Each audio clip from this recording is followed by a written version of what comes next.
अरबों साल पहले धरती सिर्फ आग का गोला थी।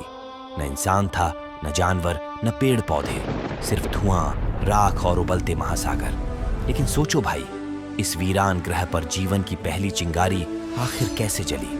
क्या यह सिर्फ रसायनों का खेल था या किसी अदृश्य शक्ति का करिश्मा? धर्म कहता है सृष्टि ईश्वर ने रची। साइंस कहता है जीवन केमिकल प्रोसेसेस से निकला। लेकिन सच क्या है?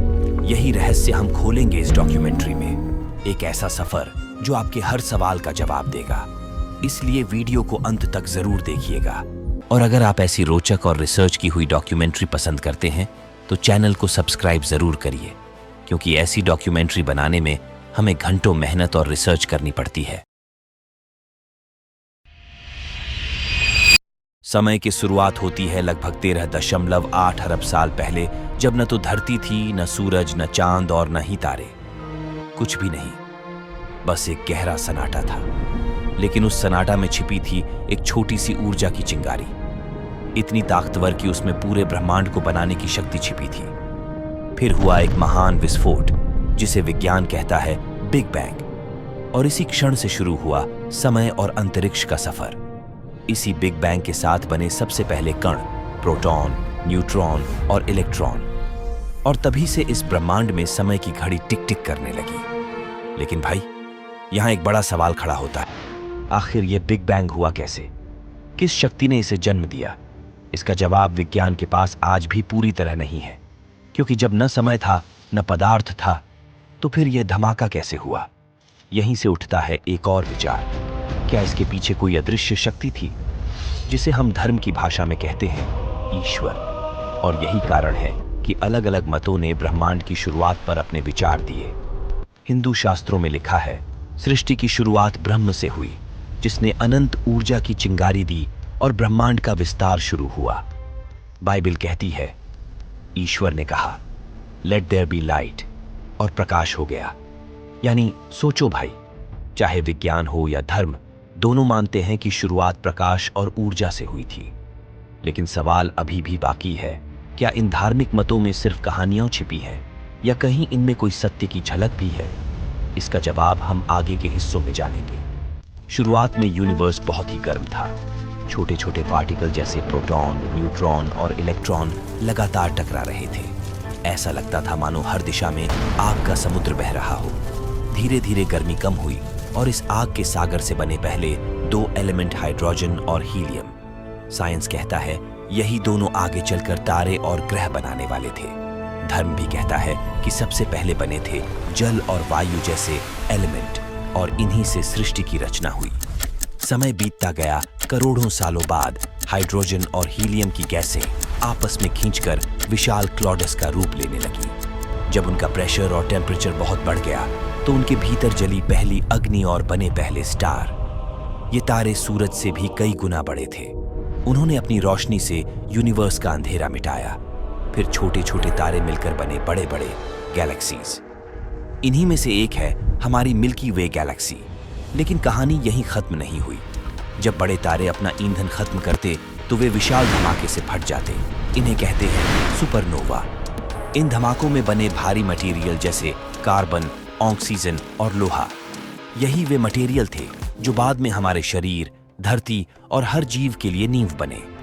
करीब 4.5 या 5 अरब साल पहले हमारी मिल्की वे के एक कोने में गैस और धूल का एक बादल घूमने लगा। धीरे धीरे वह सिकुड़ा और बीच में बना हमारा सूरज, और उसके चारों ओर बनने लगे प्लैनेट। इन्हीं में से एक प्लैनेट था हमारी पृथ्वी। हिंदू धर्म कहता है कि यही वह समय था जब ब्रह्मा ने सृष्टि को आकार देना शुरू किया, और साइंस कहता है कि यह सब प्रकृति की शक्तियों से अपने आप हुआ। लेकिन इनके छुपे सत्य क्या है तो हम वीडियो के आगे हिस्सा में जानेंगे। अब तक यूनिवर्स का जन्म हो चुका था, और इसके साथ सूर्य का भी। समय के साथ सूरज के चारों ओर बची हुई गैस और धूल घूमते घूमते छोटे छोटे गोले बनाने लगी। ये गोले आपस में टकराते, टूटते और फिर जुड़ते, और इसी प्रक्रिया से जन्म लेने लगे ग्रह। इन्हीं में से एक था पृथ्वी। लेकिन उस समय की पृथ्वी वैसी नहीं थी जैसी आज दिखती है। वह एक शांत नीला ग्रह नहीं, बल्कि एक जलती हुई आग का गोला थी। उसकी सतह पर पिघली हुई चट्टानों का समंदर था। ऊपर से लगातार उल्का पिंड बरस रहे थे। आकाश धुएं और राख से भरा हुआ था, मानो यह एक भयंकर युद्ध का मैदान हो। फिर भी इसी बेकाबू माहौल में धीरे धीरे बन रही थी वह जगह जहां आगे चलकर जीवन की कहानी शुरू होने वाली थी।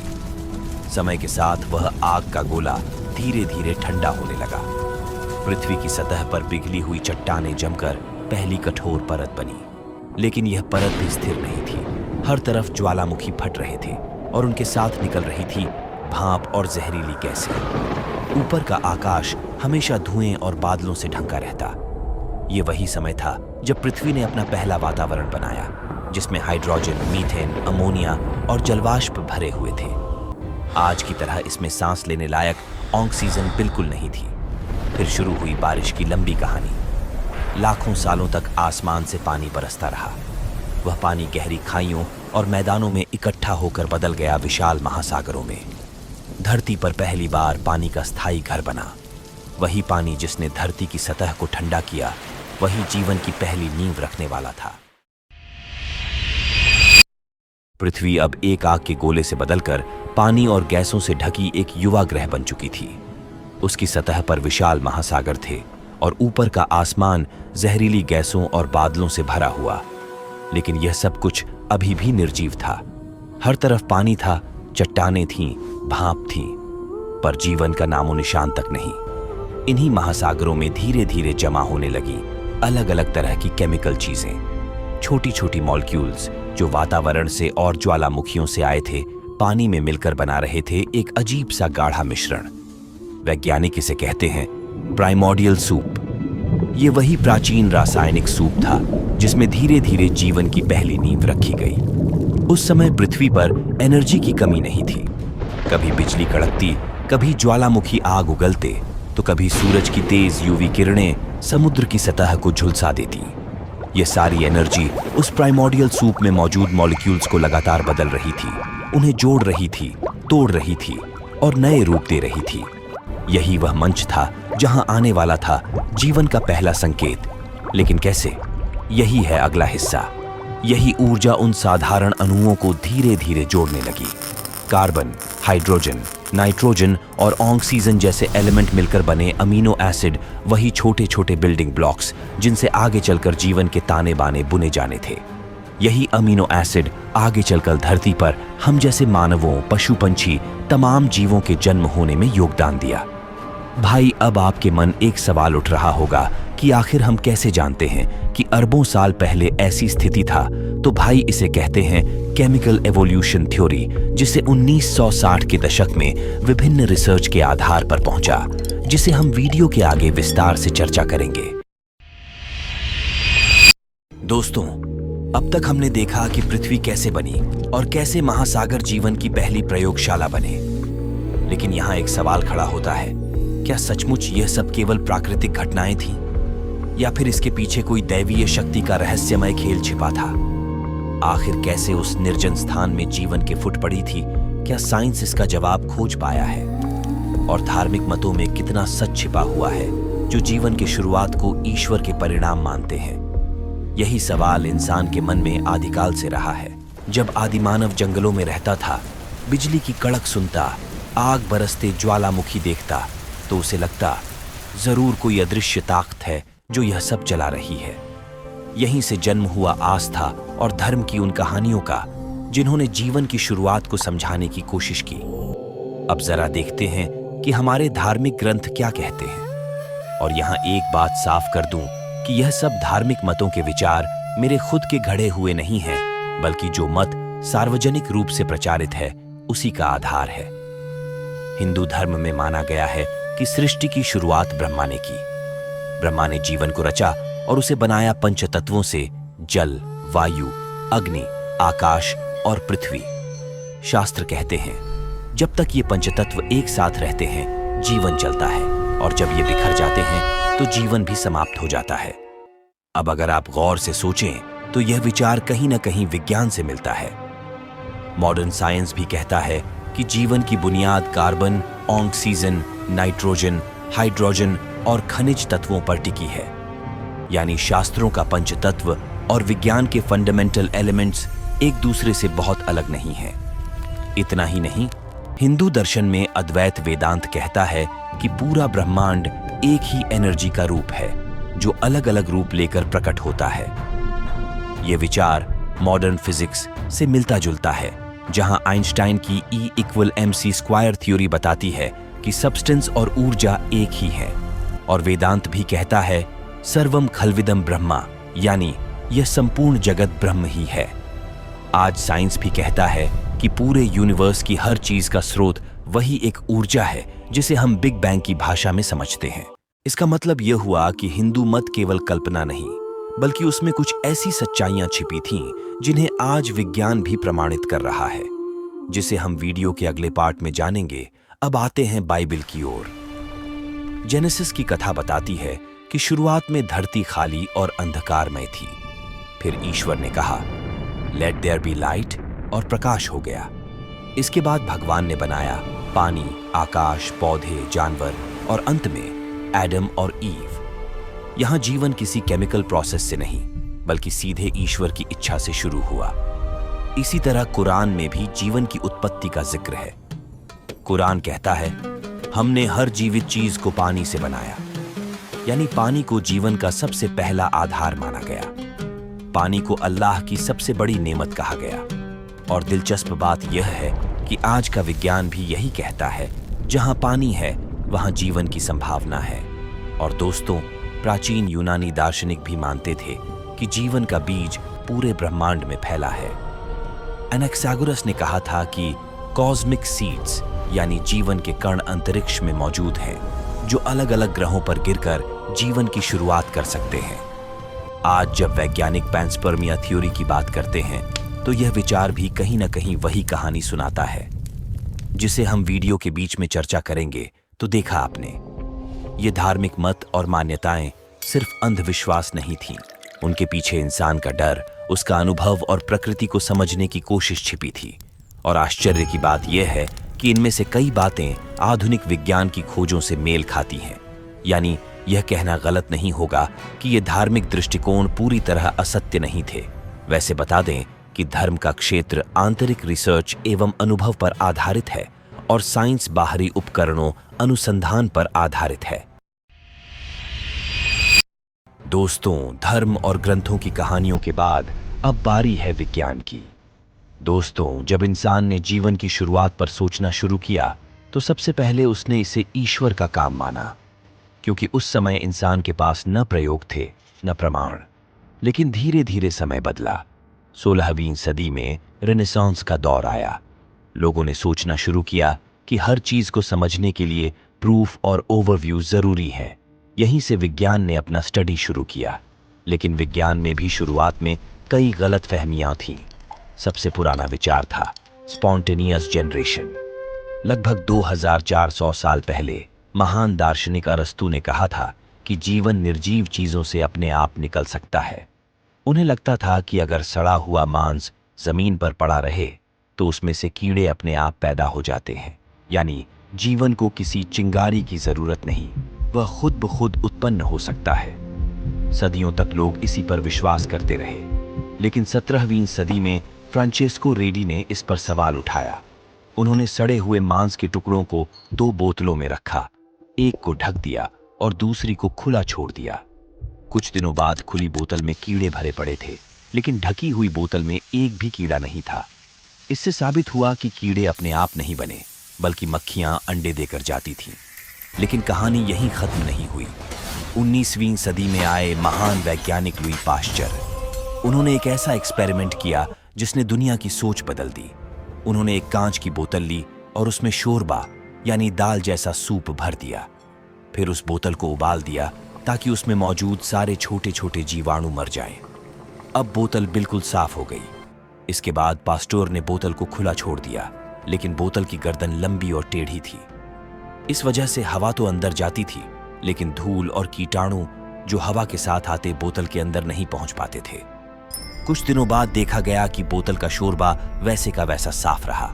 उसमें न तो कीड़े बने न कोई नया जीव पैदा हुआ। फिर पास्टोर ने वही शोरबा तब सीधा कर दिया जिससे धूल और जीवाणु अंदर जा सके, और जैसे ही ऐसा हुआ, कुछ ही समय में शोरबा गंदा हो गया और उसमें छोटे छोटे जीव दिखने लगे। इससे पास्टर ने पूरी दुनिया को यह सिखाया, जीवन स्वतः उत्पन्न नहीं होते हैं, बल्कि केवल पहले से मौजूद माइक्रो ऑर्गेनिजम्स से ही पैदा होते हैं। लेकिन अब सवाल और भी बड़ा हो गया। अगर जीवन अपने आप नहीं बन सकता, तो फिर सबसे पहला जीवन आया कहां से? यहीं से जन्म हुआ पैंसपर्मिया थ्योरी का। इस थ्योरी के अनुसार जीवन की शुरुआत धरती पर नहीं हुई, बल्कि यह बाहर से आया। शायद किसी मीटियोराइट, किसी धूमकेतु या अंतरिक्ष की धूल पर जीवन के बीज सवार होकर यहां पहुंचे। 1903 में वैज्ञानिक स्वांटे आर्हेनियस ने कहा था कि छोटे छोटे माइक्रोब्स कॉस्मिक रेडिएशन की मदद से पूरे ब्रह्मांड में यात्रा कर सकते हैं। यानी जीवन हमेशा से ब्रह्मांड में मौजूद रहा है और यह अलग अलग ग्रहों पर फैलता रहता है। बाद में डीएनए की संरचना खोजने वाले महान वैज्ञानिक फ्रांसिस क्रिक ने भी यह माना कि शायद जीवन धरती पर किसी उन्नत सिविलाइजेशन ने भेजा हो। उन्होंने इसे नाम दिया डायरेक्टेड पैंसपर्मिया। अब सवाल है, क्या इसके कोई सबूत भी है? तो हाँ, कुछ संकेत जरूर मिले हैं। 1969 में मिला, जो ऑस्ट्रेलिया के मर्चिजन नामक गांव में एक विशाल मीटेराइट गिरा था। वैज्ञानिकों ने उसकी जांच की तो पाया कि यह कोई साधारण पत्थर नहीं था। यह एक 7 अरब साल पुराना टुकड़ा था, यानी हमारी पृथ्वी से भी 2.5 अरब साल ज्यादा पुराना। और सबसे चौंकाने वाली बात यह थी कि इस छोटे से टुकड़े में 70 से ज्यादा अलग अलग ऑर्गेनिक कंपाउंड्स पाए गए, जिनमें एमिनो एसिड्स भी शामिल थे, यानी वही बिल्डिंग ब्लॉक्स जिनसे जीवन की शुरुआत होती है। लेकिन यहां भी सवाल अधूरा रह जाता है। अगर जीवन बाहर से आया, तो आखिर सबसे पहले वह बाहर कहां बना? लेकिन साल था 1953। शिकागो यूनिवर्सिटी की एक छोटी सी लैब में एक ऐसी एक्सपेरिमेंट हुआ जो चौंकने वाला था। यहीं 2 वैज्ञानिकों ने मिलकर एक अनोखा प्रयोग शुरू किया। उन्होंने एक मशीन बनाई जिसमें ऊपर भरी गईं वही गैसें जो अरबों साल पहले पृथ्वी के वातावरण में थीं।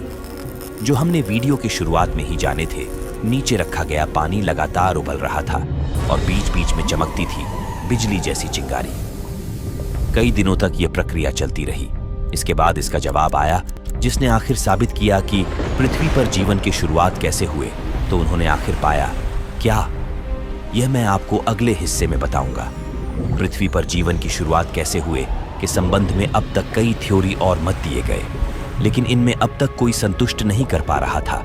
इसके बाद साइंटिस्ट ने अपने एक्सपेरिमेंट नमूनों के जांच के आधार पर एक नया विचार दिया, जिसे केमिकल इवोल्यूशन थ्योरी कहा जाता है, जिसे दिया था ओपरिन और हाल्डेन ने। सन 1920 के दशक में रूस के वैज्ञानिक अलेक्जेंडर ओपरिन और इंग्लैंड के वैज्ञानिक जेबीएस हाल्डेन ने कहा, शायद जीवन की शुरुआत किसी चमत्कार से नहीं, बल्कि धीरे धीरे होने वाली केमिकल प्रोसेस से हुई थी। यह विचार किसी मत या अटकल पर आधारित नहीं था, बल्कि साइंटिस्ट द्वारा धरती पर पड़े विभिन्न माइक्रो ऑर्गेनिज्म के अवशेषों के अध्ययन पर आधारित थी, जो अरबों साल पहले के थे। जहां हमने पहले ही इसी जीवों के उत्पन्न के संबंध में अनेक मतों के विचार देख चुके हैं। इस थ्योरी के अनुसार उस समय पृथ्वी का वातावरण आज जैसा नहीं था। उसमें थी मीथेन, अमोनिया, हाइड्रोजन और जलवाष्प, और कोई ऑक्सीजन नहीं थी, जिसे हमने वीडियो की शुरुआत में ही उस समय के वातावरण के जिक्र किए थे। ऊपर से लगातार बिजली कड़कती थी, ज्वालामुखी फटते थे और सूरज की अल्ट्रावायलेट किरणें धरती पर बरसती थीं। अब सोचो भाई, इतनी सारी ऊर्जा और इतने सारे साधारण तत्व जब लगातार आपस में टकराते होंगे तो क्या हुआ होगा? धीरे धीरे बने ऑर्गेनिक मॉलिक्यूल्स, जैसे amino acids, sugars, fatty acids. ये मॉलिक्यूल्स महासागर में इकट्ठा होकर बने एक गाढ़ा रासायनिक सूप, जिसे कहते हैं प्रिमोर्डियल सूप। ओपरिन और हाल्डेन ने कहा, यही सूप जीवन की पहली प्रयोगशाला था। यहीं से शुरू हुआ जीवन का असली सफर।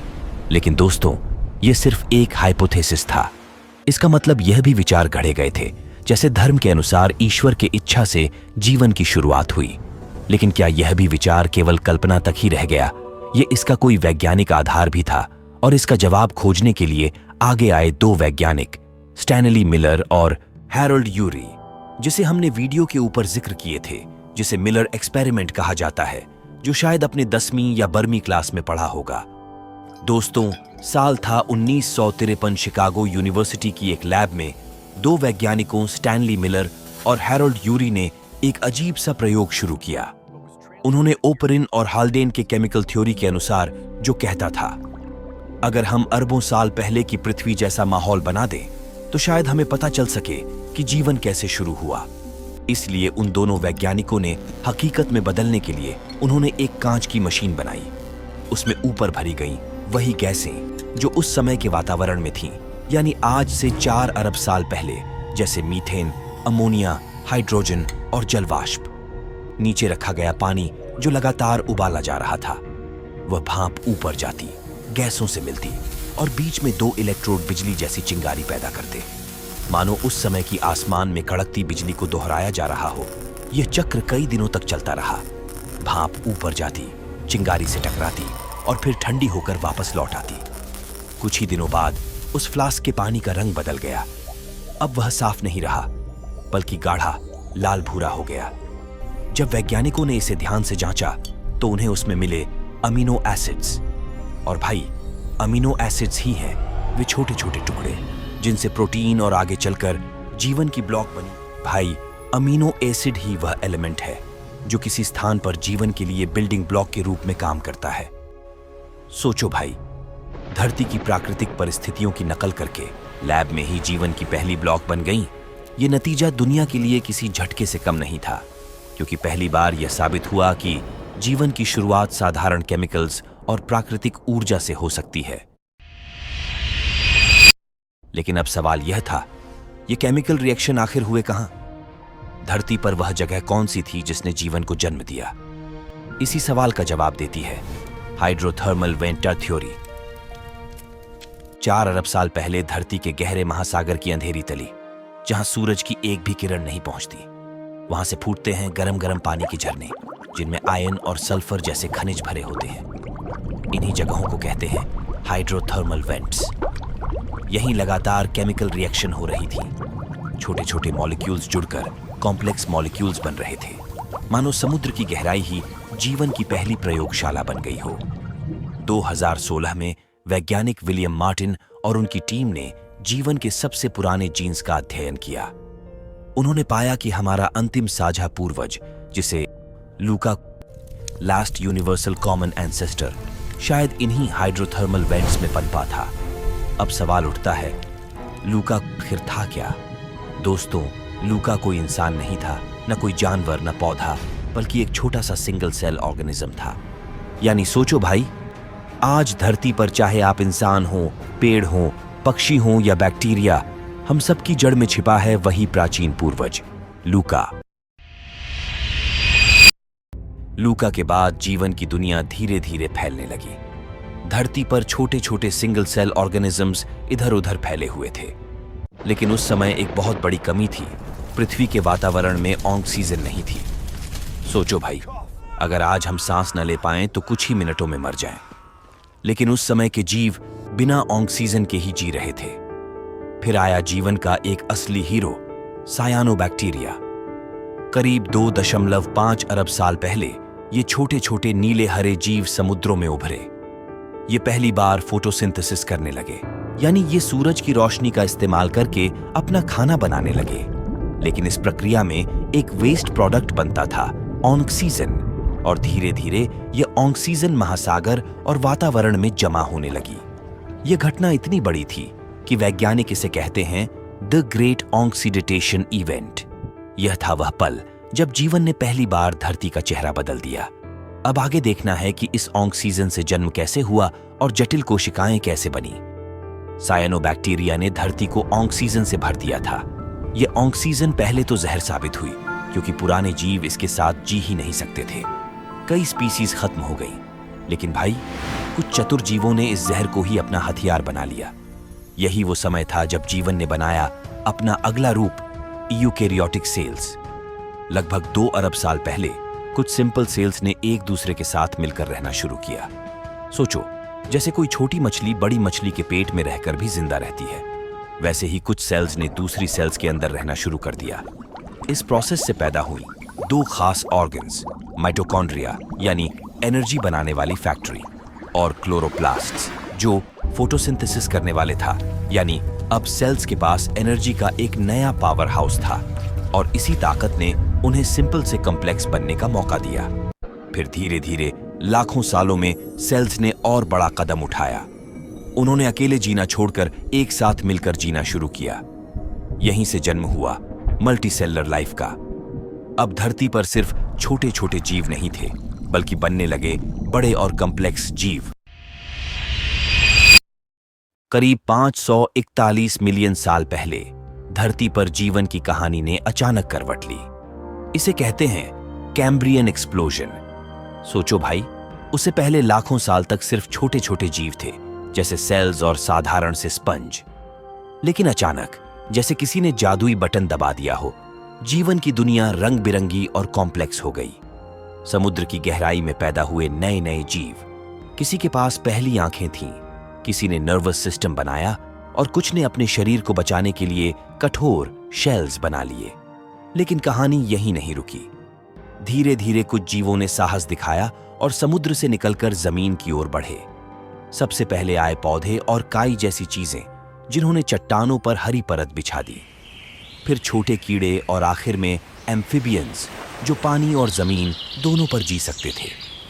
सोचो, धरती की सूनी चट्टानों पर पहली बार रेंगते हुए जीव नजर आए। यही था वह पल जब जीवन ने पहली बार जमीन पर सांस ली। यहीं से शुरू हुआ लाइफ ऑन लैंड का नया अध्याय। समुद्र से जमीन की ओर पहला कदम बढ़ चुका था। सबसे पहले आए फिश, जिनमें से कुछ ने पंखों की जगह मजबूत पांव जैसे अंग बनाए। यही आगे बने एम्फिबियंस, जो पानी और जमीन दोनों जगह जी सकते थे। लेकिन धरती का मौसम बदलता रहा, कभी सूखा, कभी ठंड, कभी बाढ़। हर जीव को इन हालातों के हिसाब से खुद को ढालना पड़ा। यही है डार्विन का सिद्धांत, सर्वाइवल ऑफ द फिटेस्ट। जो जीव माहौल के अनुसार बदल सके वही बचे, बाकी मिट गए। इसी से जन्म हुए रेप्टाइल्स। उन्होंने मोटी खाल और कठोर अंडे विकसित किए ताकि बिना पानी के भी जी सके। फिर कुछ रेप्टाइल्स ने उड़ान भरी और बने बर्ड्स, तो कुछ छोटे फर वाले जीव बने मैमल्स, जो अपने बच्चों को मां के शरीर के भीतर पालते थे। समय बीतने के साथ धरती पर आया डायनासोर के राज, जो करीब 165 मिलियन सालों तक धरती पर राज किया था। इस पर हमने ऑलरेडी वीडियो बना चुके हैं, जिसे आप देख सकते हैं। कहीं विशाल ब्रैकियोसॉरस अपनी लंबी गर्दन से पेड़ खा रहा था, तो कहीं खतरनाक टी-रेक्स शिकार को पल भर में चीर देता था। समुद्र में इख्थियोसॉरस और आसमान में प्टेरोसॉर्स। हर जगह सिर्फ और सिर्फ डायनासोर्स का ही साम्राज्य था। लेकिन भाई, करीब 65 मिलियन साल पहले सब कुछ बदल गया। एक विशाल एस्टेरॉयड धरती से टकराया। आसमान धुएं से भर गया, सूरज की रोशनी बंद हो गई और धीरे धीरे डायनासोर मिट गए। यहीं से मौका मिला छोटे छोटे मैमल्स को। वे जो अब तक छुपकर जी रहे थे, धीरे धीरे फैलने लगे और धरती पर अपना कब्जा जमाने लगे। धीरे धीरे यही मैमल्स विकसित होकर बंदर जैसे प्राणी बने और उनसे आगे बढ़ा मनुष्य का सफर। दोस्तों, आज हमने देखा कि धरती पर जीवन की शुरुआत कैसे हुई, कभी विज्ञान की नजर से, कभी धर्म और दर्शन की दृष्टि से। लेकिन सच कहूं तो अभी तक ये रहस्य मेरे लिए अधूरा ही है। अब आप बताइए, आप किसे मानते हैं, विज्ञान, धर्म या दर्शन? अपना जवाब कमेंट में जरूर लिखें। और हाँ, अगर आप जानना चाहते हैं कि इसके बाद पहली सभ्यता कैसे जन्मी, तो इस स्क्रीन पर दिख रहे वीडियो पर क्लिक कीजिए।